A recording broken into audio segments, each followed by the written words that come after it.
Welcome back to CryptosRUs. I am George. We're all George. So today, I want to talk about Ethereum. Been talking a lot about Bitcoin and its future outlook in 2022. What about Ethereum, the biggest L1 network protocol out there? Well, I believe Ethereum's future is also bright. So let's discuss. As always, smash on the like, subscribe to the channel. 2 streams almost every day, 11:30 and 8:30 p.m. Central Standard Time. So make sure you hit that notification bell and follow me on Twitter, Facebook, Instagram, and check out all the latest news, article, and guides at CryptosRUs.com. Welcome, guys. It is the new year, January 1st. I know a lot of you guys are still out and about and with your families or traveling or just enjoying a cold one on the couch. So, wherever you may be, it's always good to see crypto moving in the right direction. Off to a good start. Bitcoin, of course, is holding above 47, got as high as 48 or almost 48 this morning. But several altcoins have started moving today, and you could see a decent recovery with a few L1s. You have Terra and Avalanche and Solana. They're all doing pretty fantastic today. Even Phantom, really fantastic. Cosmos having a good day. You know, VeChain, even Hedera, ICP, I know Harmony, Tezos. I mean, it's a pretty good recovery day. Look at Harmony up 13% today, right? So today is a good recovery day. What a good day off. You know, off to the races already for 2021. Now, real quick for Bitcoin, I know today's stream is about Ethereum, but Bitcoin, here we go. Bump and run, reversal bottom, remains intact after 3 full candle body cycles. So I'm not necessarily a TA guy, but you can clearly see that Matthew have laid it out in terms of this bump and run reversal and how Bitcoin is looking like it wants to do just that, starting with the new year. And of course, this morning I talked about all the things that were possibly holding Bitcoin down the last few weeks and possibly the whole month, right? And all those things have been lifted. We had expirations that we had to get by. A lot of Chinese exchanges kicked out people, right? And we had tax harvesting, and we had funds closing their books. So all that is lifted. Oh, by the way, before I get into Ethereum, I know some of you guys have been playing this contest, right? I compiled a list. It took way longer than expected.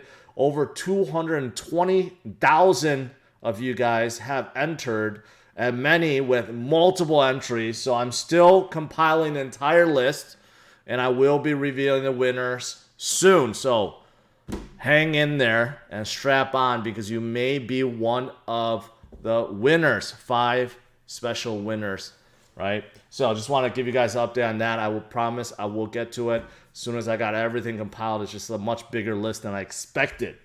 All right. Now, with that said, real quick, also, you guys see I have a poll.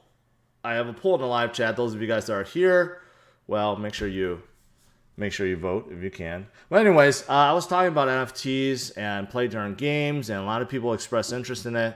So I may be doing a separate channel, maybe a separate channel with a couple other guys. So that's why it's on a separate channel, not this one. And maybe, you know, we'll just dedicate everything to NFTs and play during games. And I have a lot of interesting ideas, but I'm not quite sure I want to do it, or not quite sure I have the time really to do it. But anyways, if you guys do think that's something that you would be interested in, vote, just so I get an idea of how many of you guys will be interested in that. All right. Now let's get to Ethereum and how it will be transformed in 2022. So this outlook does seem pretty bright. I mean, the biggest thing that we've all been waiting for 4+ years is Ethereum 2.0. And it's finally coming. And what does Ethereum 2.0 bring? Well, it brings proof of stake, something that most L1s are already on, but not Ethereum. It started with proof of work. just like Bitcoin. But all these other fancy L1s, they're already some form of proof of stake or delegated proof of stake. There may be some kind of change in name, like proof of time, proof of whatever, but they're all variants of proof of stake. And that is what Ethereum wants to be, because it's a lot lower energy consumption. You don't have miners around the world running GPUs 24/7. So it does become a lot less energy intensive. Also, what it does is it makes Ethereum more scalable. More scalable, not right away, but there's many technology, and I'll speak to that in a little bit. But it does also try to, remove this barrier of congestion and fees, right? And there's many other improvements along the way. There's also a deflationary aspect to it, which already been implemented, but it's going to be even more deflationary. The inflation rate is going to be decreased, and some argues with the number of transactions that is going to happen on Ethereum once the congestion is released will make these Ethereum way, way, way more deflationary than it is already now. So there's also that to look forward to. Of course, there's other things I mentioned about lower fees and stuff like that, but Ethereum 2.0 is coming. So that is why 2022 could be a very, very positive year for Ethereum. And let's get to some of these details besides moving to 2.0, which should be coming around June time. All right, June time. But let's first take a look at it. Right now, it's already deflationary. You can see with EIP 1559, which has been implemented for several months now, you have $5 billion worth of ETH already gone. And there's periods of time where ETH, the gas fees explode due to maybe a new NFT drop or some kind of new game, and it's just really, really, really hot. You see this burn rate go up to like 20 or 30 ETH burn per minute. Right now, it's kind of high. You can see 24 hours, 5.5, but right now it's about 7.7. So this will continue, and it will even increase in terms of the total burn and rate that is burning once 2.0 comes out. So we have this already in effect, and this is making Ethereum deflationary on many days where there's more burned than being released. Now, other things that help it, right now, the Ethereum 2.0 that we're waiting for, well, you can deposit and you can stake in there, right? And that number keeps going up. Just hit an all-time high, about 8.8 million ETH. So that number keeps going up, and a number of people that put it in is basically supporting the network. You can't take it out until the 2.0 chain, the beacon chain, is out. But right now, you have a lot of people that just believe in it, so they keep staking and staking and staking. And again, this is along with the burning, contributing to Ethereum's deflationary nature right now. Now, of course, once it comes out, it's not going to be fully scalable. Not yet. So there's many solutions out there. For example, there's Plasma that Vitalik is looking at, but he's also looking at using a technology called ZK rollups, which takes some of the transactions and move off-chain and then puts the results back on-chain. But with this technology, it basically makes Ethereum a lot more scalable and also adds privacy features in there if you choose to enable it. Now, this is an interesting technology because Polygon and others are diving into ZK rollups like crazy right now. Polygon made a huge $400 million transaction or purchase of a company called Mirror for this technology. So ZK rollups is essential to Ethereum's future, right? And that's why many other projects are trying to get ahead of this. But this is one of the things that will give Ethereum capability to scale way beyond than what they can do now. So this is also coming. And it's not just these two things. There's other things being looked at as well. But there's many, many solutions being looked at. But first things first, you have to move to proof of stake first. And that's coming, right? Also, I talked about the miners. The miners' hash rate keeps going up right now. Even though it's very, very intensive. People keep adding on. This is what gamers hate. Gamers hate the fact that they can't find any GPUs out there because it's all being bought for mining. Sole purpose right now is to mine and mine and mine. And that's because it is very, very, very profitable to mine Ethereum at this point. And it will probably remain profitable all the way until June of, next year. No, it's not next year. June of this year. I got to get used to that. It is 2022, right? So we'll see a lot of the miners move to proof of stake. But in the meantime, they're going to continue to mine, and most of them are holding on all their ETH right now. I made this example about Bitcoin miners not selling at all, basically hoarding all the new Bitcoins out there. And that's kind of what's happening right now with Ethereum to a lesser extent. But you do hear a lot of Ethereum miners just simply hold on to ETH because they know it's going to go higher in the future. So they continue to mine and hold on, mine and hold on. That's fantastic. Now, what else is there? I mentioned, I showed you guys this already many, many times. Total value locked on all chains. Ethereum is still way, way, way, way in the head. 62.23% of all the value locked in of all the chains. One single chain is more than 50%. And I don't think this is going to go down significantly in 2022, although I feel like a lot of these others, like Polygon and Phantom and Solana, Avalanche, Binance, March, and Terra, they'll probably make some inroads into this and eat into this.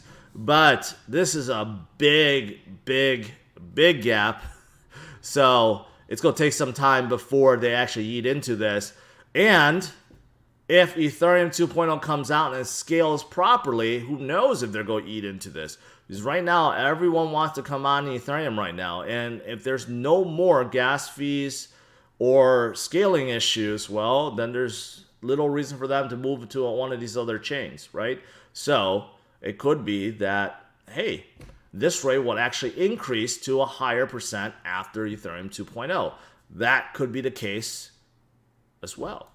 In addition, you got institutional investors and corporate companies that's also very interested in Ethereum. Not so much for Ethereum itself, but mostly because of DeFi. Because they know DeFi is the new financial systems of the world, right? DeFi is very encompassing and it's getting rid of centralized finance slowly but surely. And that is why a lot of institutional investors want to get in, right? So we've heard of headlines about these companies buying Ethereum now. And get ready, 2022 could be the year of ETFs. We may have our first Bitcoin spot ETF, but in addition, there's a lot of blockchain ETFs and a lot of other ETFs based on Ethereum also, right? So this definitely could bring a lot more money into the space, especially for Ethereum, right? And that's not all. Lastly, I want to talk about NFTs, which, take a look, 13 billion in volume in 2021. Could this number go up in 2022? Yes, most likely. And guess where most of that volume is? On Ethereum. Take a look at NFT collection ranking by sales volume last 24 hours. You could see almost every single one is on Ethereum. Very, very, very little is outside Ethereum. You have Axie Infinity over here. You have Solana Monkey Business is on Solana. You have NBA Top Shot, which is on Flow. And then you have another one, Solana, but literally every single one, 99% is on Ethereum, right? So will this continue? Probably, most likely. And outside NFTs, you still have metaverses like Decentraland that is preparing this huge metaverse music festival. Well, you have stuff like this that will be commencing also on Ethereum in 2022, right? So all this adds up to a very, very bright future for Ethereum 2.0. And finally, this is why a lot of people, including ex-Goldman Sachs trader and fund manager Raoul Pal, that thinks that Ethereum could not only hit 20,000, but may overtake Bitcoin's market cap. We know that Raoul Pal is very, very, very bullish on Ethereum, and he believes that it could one day grow so big it could overtake Bitcoin's market cap, right? So, and it's not just him, it's a lot of people. So, to sum up, Ethereum's future in 2022 looks very, very bright. Now, I know a lot of these other L1s, they're nipping at Ethereum's feet right now. They're trying to take away market share. And they are slowly, right? But let's not forget the big dog is still Ethereum, which is sitting at number 2, and it encompasses 20% of the entire market dominance. So pretty significant, pretty significant. All right, that's pretty much it. I think Ethereum is definitely a must hold, even though I'm very bullish on a lot of other L1s. I've been saying that Bitcoin and Ethereum are must holds in everyone's portfolio at this point, because I believe they're both going to continue higher, and I think that they're not going to go away. They're not going to go away. All right, guys, that's pretty much it. Now let's do some Q&A.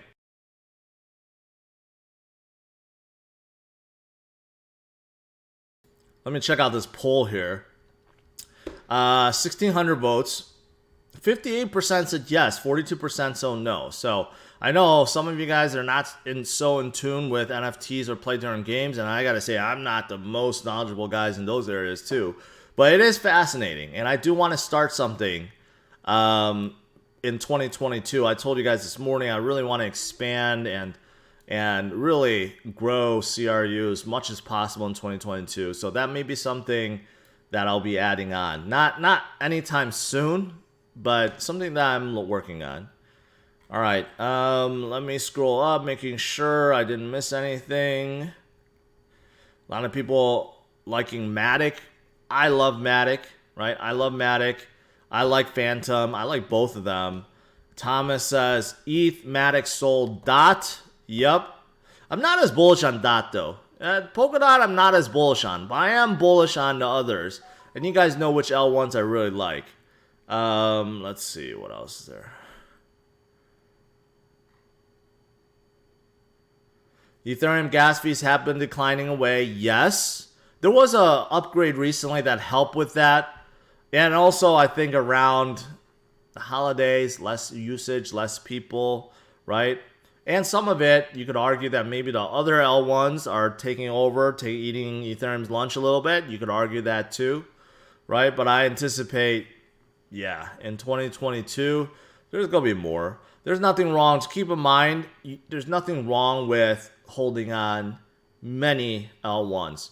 I think the thing is, a lot of people like to flip-flop and try to catch the hot altcoin, right? The hot wave. And it's just too difficult to do that. You know, that's why I prefer to be more diversified. If you're holding on all the winners, your portfolios go win no matter what, right? I know that sounds obvious, but that's why I stress on a lot of these crypto that have all the traction, the momentum, the network effect, and the users and dApps, right? So there you go. Crypto Danny. I just got into crypto last year. Wanted to say thanks for the value you put out. Appreciate what you do. Keep working hard. I appreciate that, Danny. I do. What else is there? Should I borrow 20K on margin and go hard on crypto? The answer is no. Never invest more than what you could afford to lose. And going on margin means just that. I never understood why people go on margin. Now, I mean, I understand it. People are greedy and they want to make quick gains, right? But trust me, I've tried it before with stocks and try leverage with crypto. Been burned way more times than I've won. And that seems to be consensus, right? If you buy and hold, nothing wrong with it. If you play on margin, you could get liquidated. Just not a good thing. Just like leverage, right?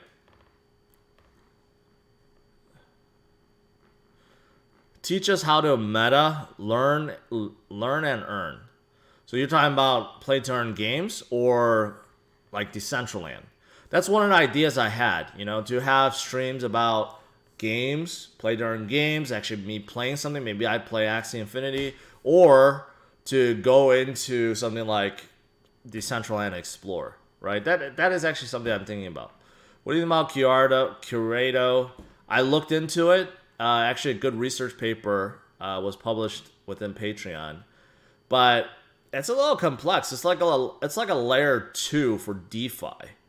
So basically, it's like a more secure layer for conducting private transactions, and it's more focused on DeFi.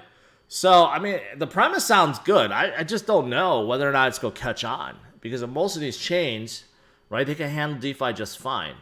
So I don't know. I just say it's okay idea. Flux just made their nodes 1/10 of the price. Is my favorite pick this bull run. Flux has done very well.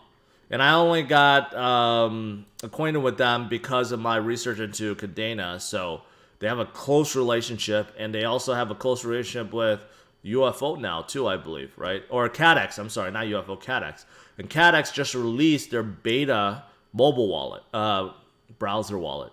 So I like Cadena. I think they're one of my favorites going into 2022. George, do you realize BTC have topped and the only thing left in this cycle is altcoin season? Tech views, you're 100% wrong. Every single indicator I've been showing shows the opposite.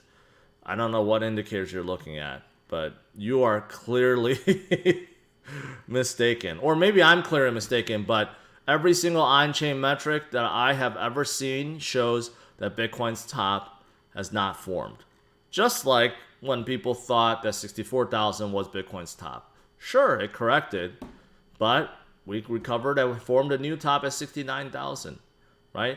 That is what I pay attention to, not only the on-chain metrics, but the fundamentals, of course, and a growing adoption. You can't ignore the growing adoption.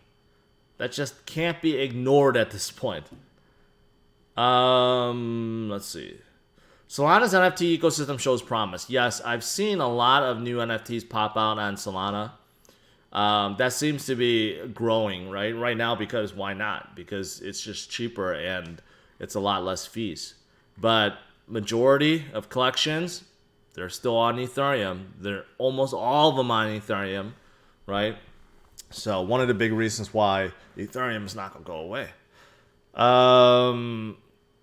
Do a show or few as you imagine. See how it's received. Yeah, of course. That's usually how it is. But, you know, shows take time to develop. Channels take time to develop. So, we'll see. We'll see. And the reason why I don't want to put on this channel is because I'm going to do it with a couple other guys and maybe do some different things. And, you know, it's just the idea. Just the idea. Jason, where do we email you if we're interested in research and writing? Of course, you just email my normal email, which you can find on CryptosRUs.com or on this channel. But, Jason, I appreciate it. I did hire a whole bunch of people recently, so I'm not sure I could take on any more. But you could always apply and make your case. But I appreciate everyone that has applied. Ever since I put out that video, I mean, I had like 300, 400 people applied. It took me a long time to screen, right? But I want to make sure I get the right people so that I can grow both the website and my newsletter and my Patreon and, of course, this channel as much as possible. Let's see. What other countries will do the same as El Salvador? I think there's a lot of countries. A lot of countries that's in economic turmoil. I mean, Turkey was the last one that was announced that they're coming out with a new economic plan, and a big part of that is crypto. Venezuela, of course, is another one. Any country that has fiat destabilization, they're going to look at Bitcoin and crypto. So, yes.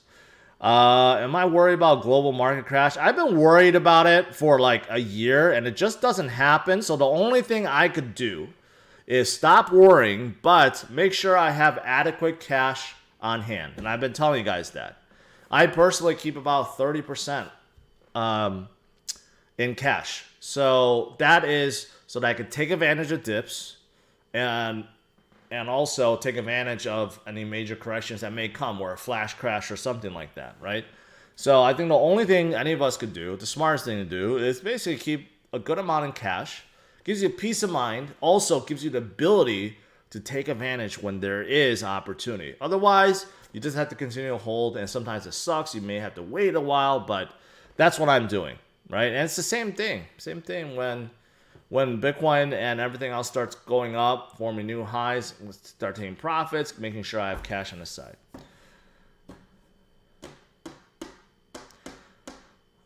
Daniel would love it if you wrote the forward to my crypto book. I did check that, Daniel. I appreciate the offer, but I'm going to skip. Cameron, would you be open and honest when you start taking profits? Have you already or just holding? I've been holding for a long time. Long time. During the times when I have sold in 2018, 19, 20, they all turn out to be mistakes. So, yes, I do have a large amount in cash. Like I said, 30%. Probably around 30%, maybe a little bit less. But vast majority just holding. And plus for tax reasons too. If you don't sell, you don't have to pay tax. All right, I think that's pretty much it. Overall, off to a great start, guys. Off to a great start. Bitcoin doing well. Ethereum and others are joining in, right? Not the explosion that maybe some of us expected, but we are moving in the right direction. And keep in mind, it's still the holidays. It's only the 1st. It's a weekend. You know, you guys know the drill, right? Come this week, Monday, which is what, the 3rd, we could definitely see some explosiveness. And traditionally, the very first week of every year has been explosive. So we'll see what happens. All right, guys, thanks for tuning in. Smash a like, subscribe to the channel. I'll see you guys tomorrow, 11:30 a.m. Central Standard Time. All right, take care. Bye-bye.